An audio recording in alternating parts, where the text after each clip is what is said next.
राष्ट्र नायक की श्रेणी में भारत माता के वही सपूत हैं जिनका पूरा जीवन भारत माता के लिए समर्पित था।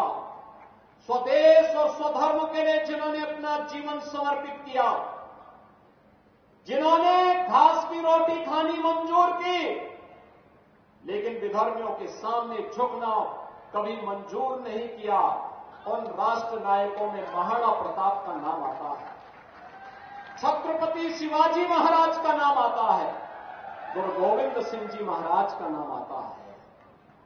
बहनों और भाइयों, स्वतंत्र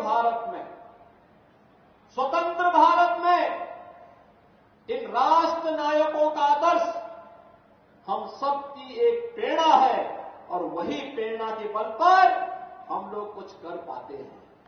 और इसीलिए हम कहना चाहते हैं बहनों और भाइयों, इन राष्ट्र नायकों का सम्मान हर हाल में होना चाहिए। जो लोग इन राष्ट्र नायकों को सम्मान नहीं दे सकते, वे किसी मानसिक विकृति के शिकार हैं और उनके उपचार की आवश्यकता है।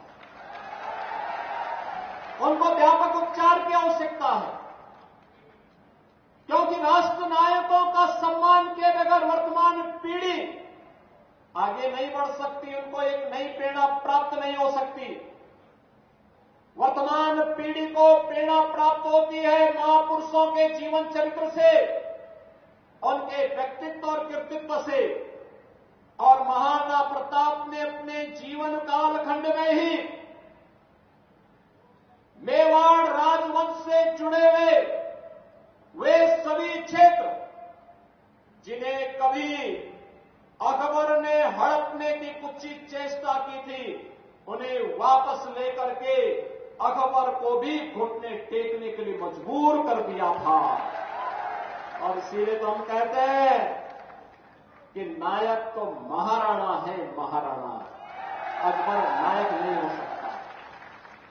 नायक छत्रपति शिवाजी महाराज हैं, जिन्होंने औरंगजेब को घुटने टेकने के लिए मजबूर किया और घुटते घुटते बेमौत मरने के लिए मजबूर कर दिया था।